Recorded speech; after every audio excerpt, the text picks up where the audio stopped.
Bonjour tout le monde.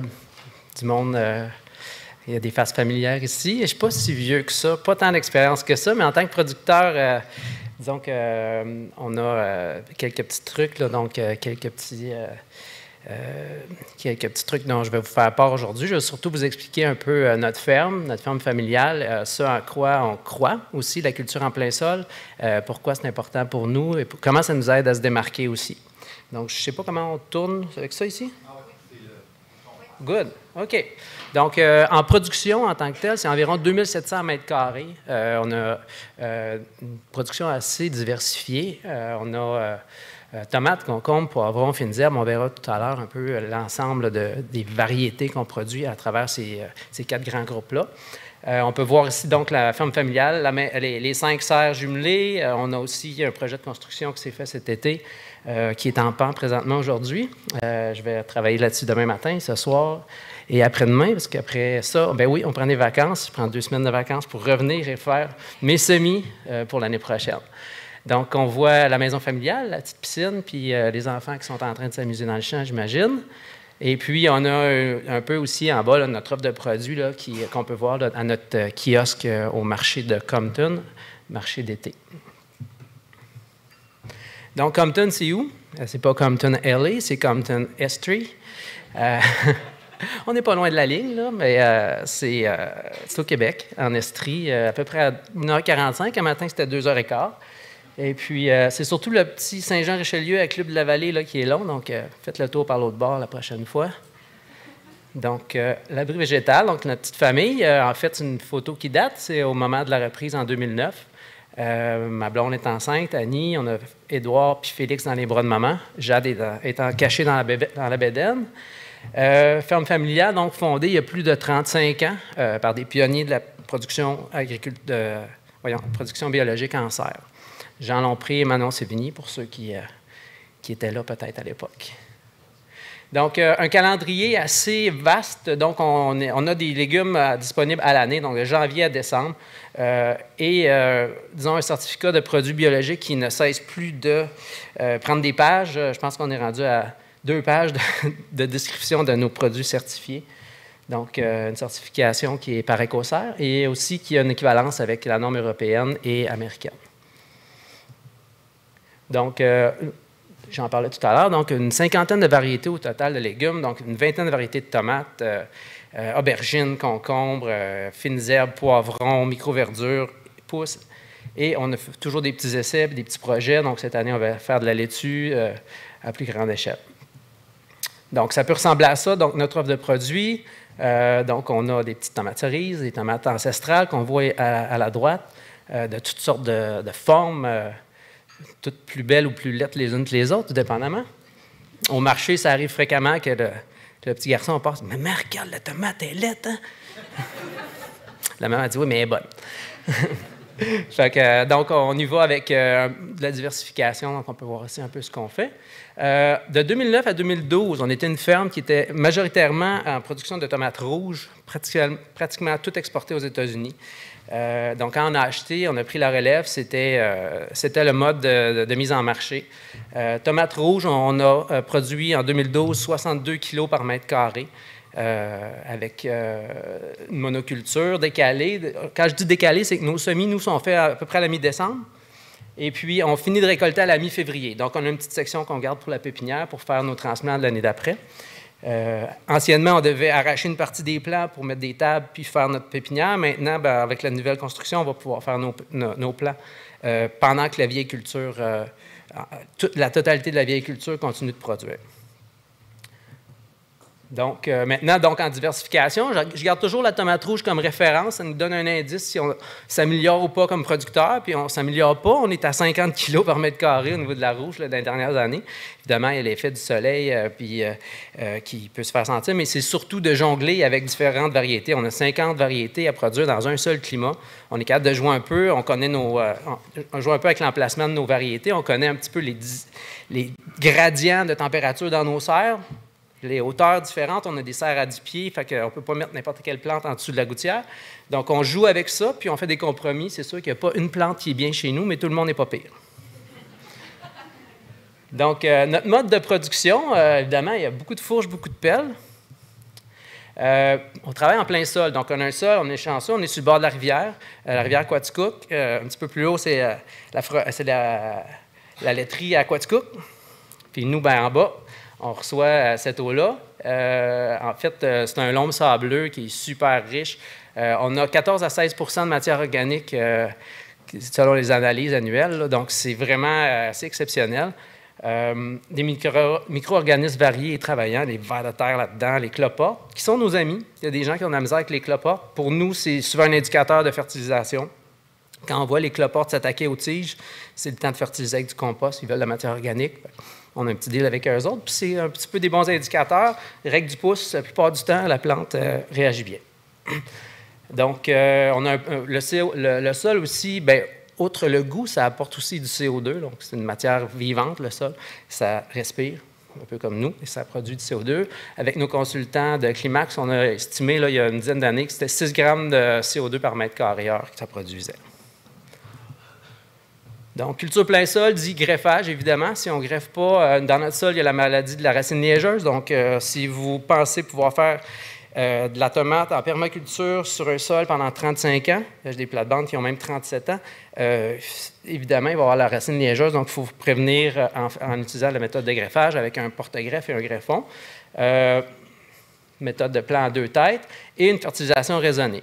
Quand je dis, je vais vous parler un petit peu plus tard de la quantité un petit peu des intrants qu'on utilise, mais fertilisation raisonnée, quand je dis ça, c'est qu'au lieu d'utiliser que du compost fumier, fumier bovin, qui donne un apport de phosphore un petit peu trop élevé par rapport aux besoins de prélèvement de la plante, on va varier aussi avec la farine de plume et du sulfate de potasse pour essayer de compenser les besoins en azote et en potasse, mais en évitant de polluer au niveau du phosphore.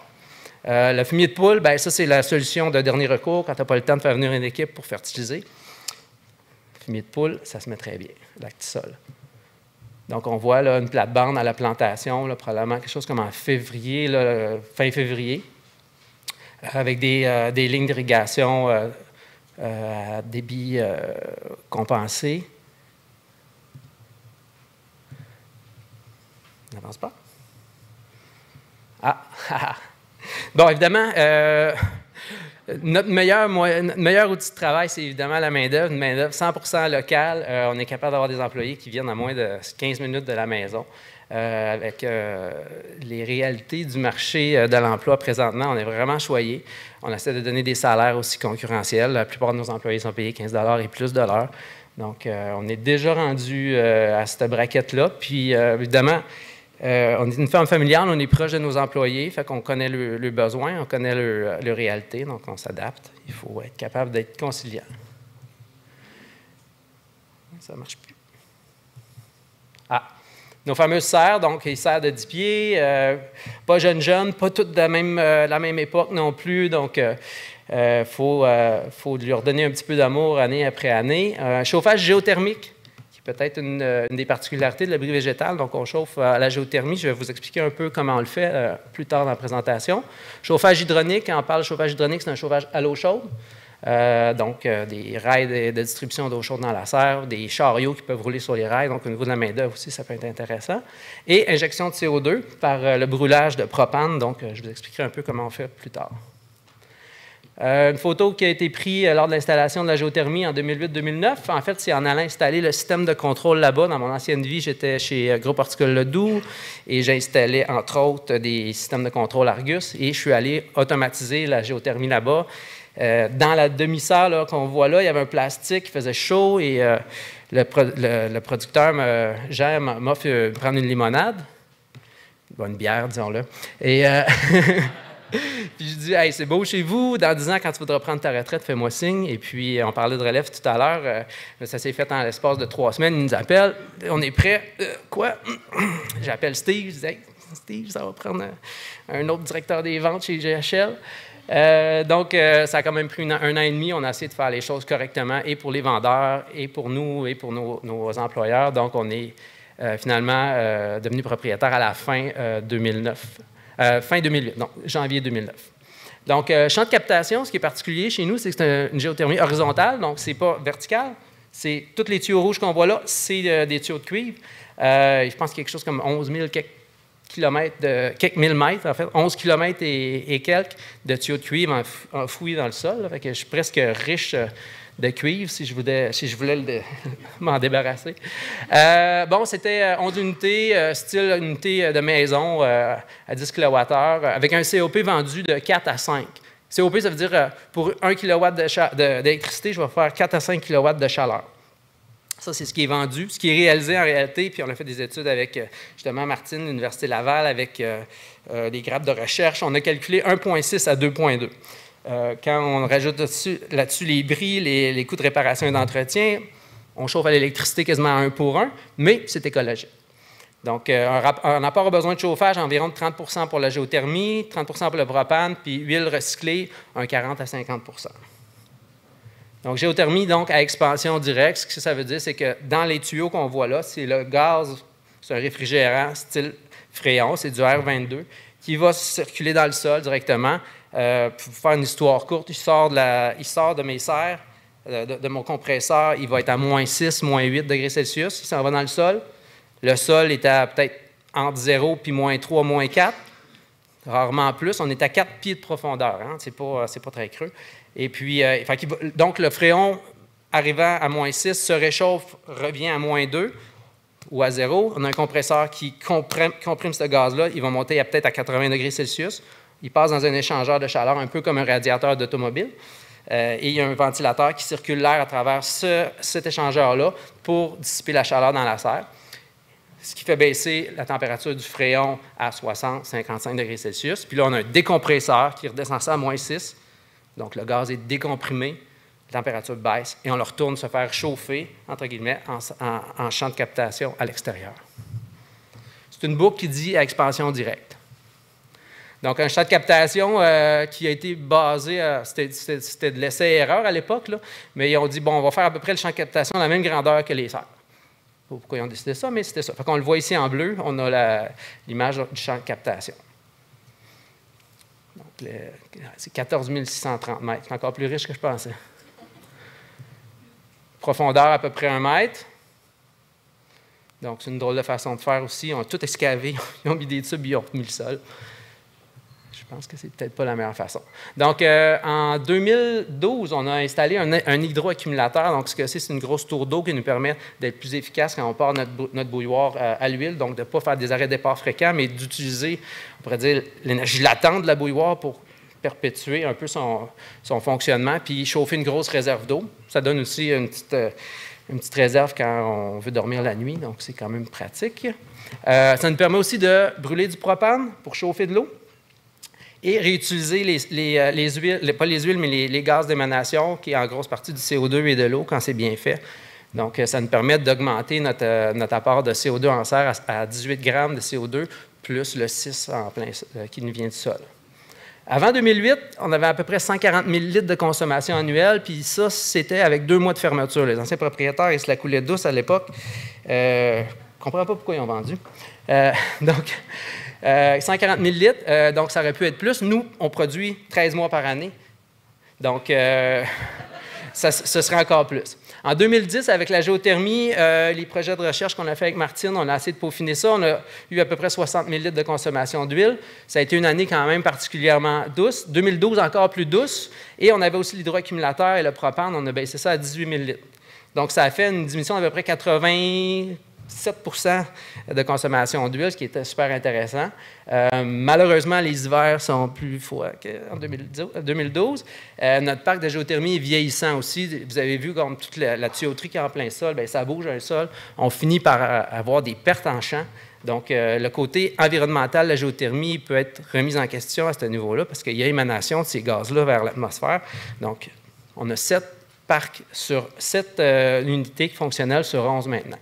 2020, il y a des projets d'installer le triphasé chez nous et faire de la géothermie avec la recirculation de la nappe phréatique. Donc, on prendrait la nappe phréatique, aller chercher la chaleur de la nappe phréatique, faire de la géothermie. Ça se fait déjà au Québec et c'est connu, donc ce ne serait pas casse-gueule. Je vous ai dit qu'on est sur le bord d'une rivière puis il y a de l'eau en masse en bas. Bien évidemment, c'était Argus qui est installé chez nous, donc un contrôleur climatique, c'est super important pour des serres. Contrôle biologique des ravageurs, donc on produit à l'interne nos prédateurs. On a des plantes hautes, des plantes trappes, des plantes banques, et en permaculture, on essaie de jamais faire de vide sanitaire. On garde tout le monde là en équilibre. On essaie de jouer avec les équilibres, mais pas de faire de vide. Ce qu'on veut finalement, c'est de créer un écosystème qui se tient et qui va se répéter avec les saisons et avec les mois.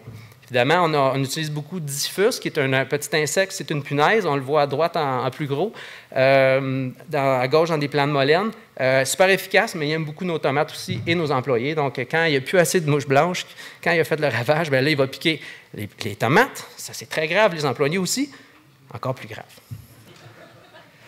Donc, savoir-faire, vision et passion. Donc, on a parlé tout à l'heure, oui, il faut travailler fort.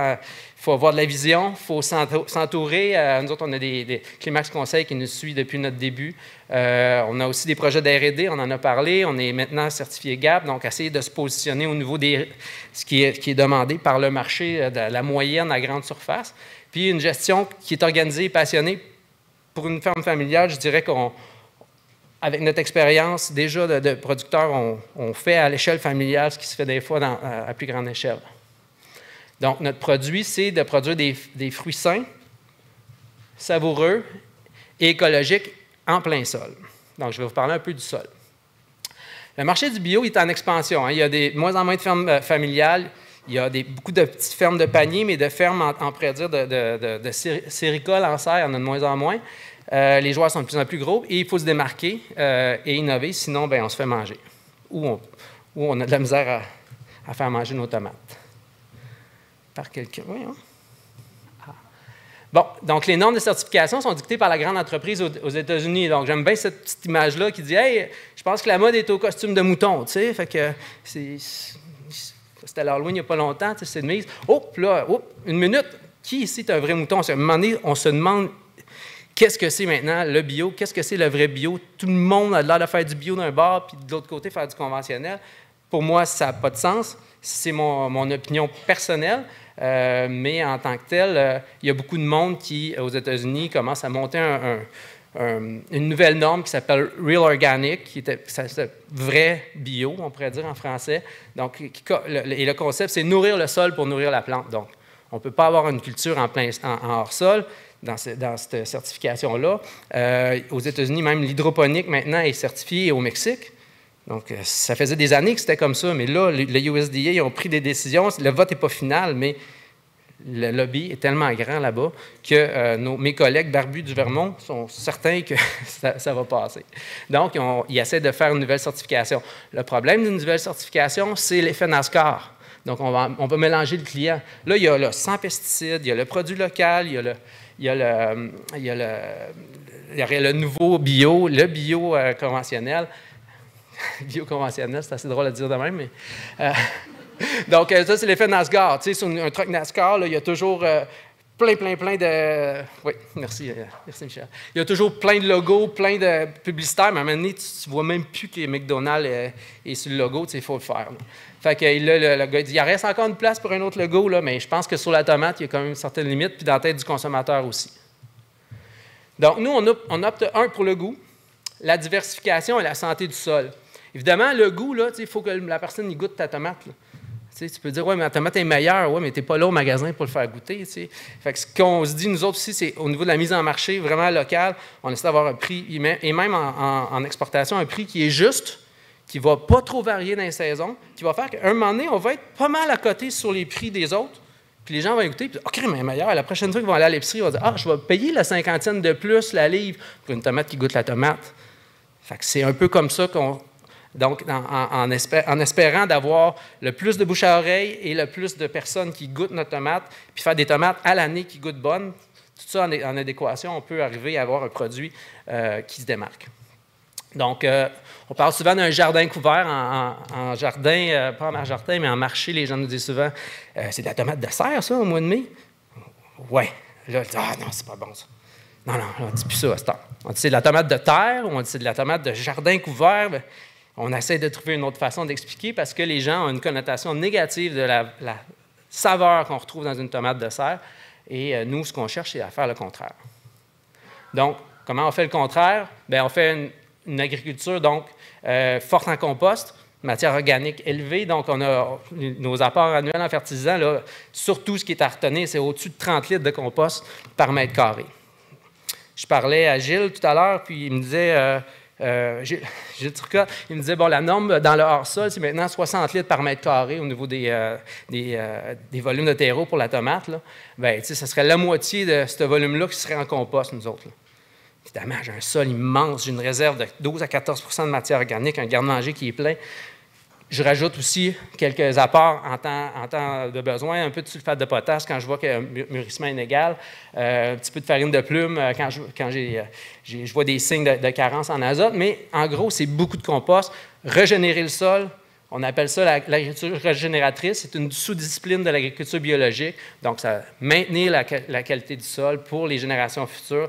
Ça nous permet aussi de penser de faire de la permaculture sur notre sol pour des années et des années encore.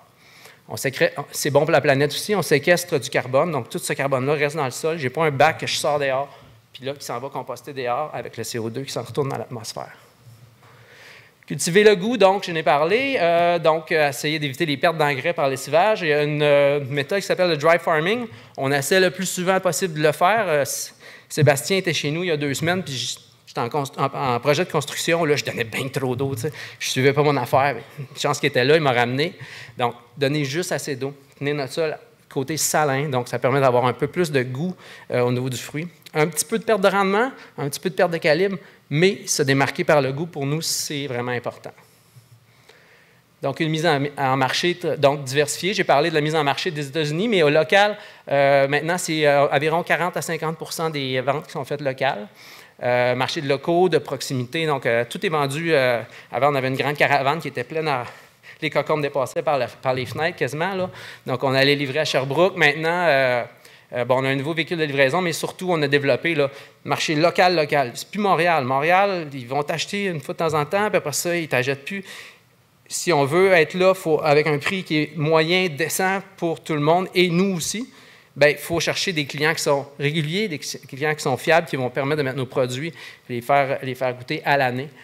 Donc, pour nous, c'est de travailler directement avec le gérant d'épicerie.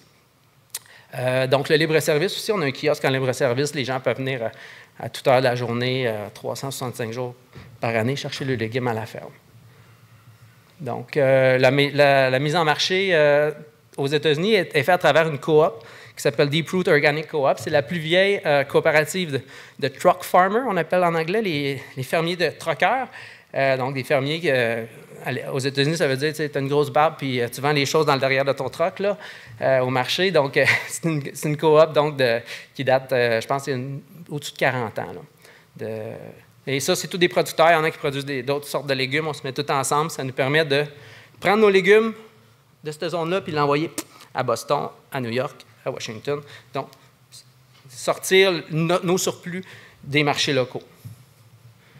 Donc, on a fait partie d'une promotion là, avec le marché de Compton surtout. Là. Donc, pour nous, donc, ce qu'on veut faire passionnément, c'est de transmettre un goût de remettre en bouche le goût de la bonne tomate et des autres légumes, évidemment.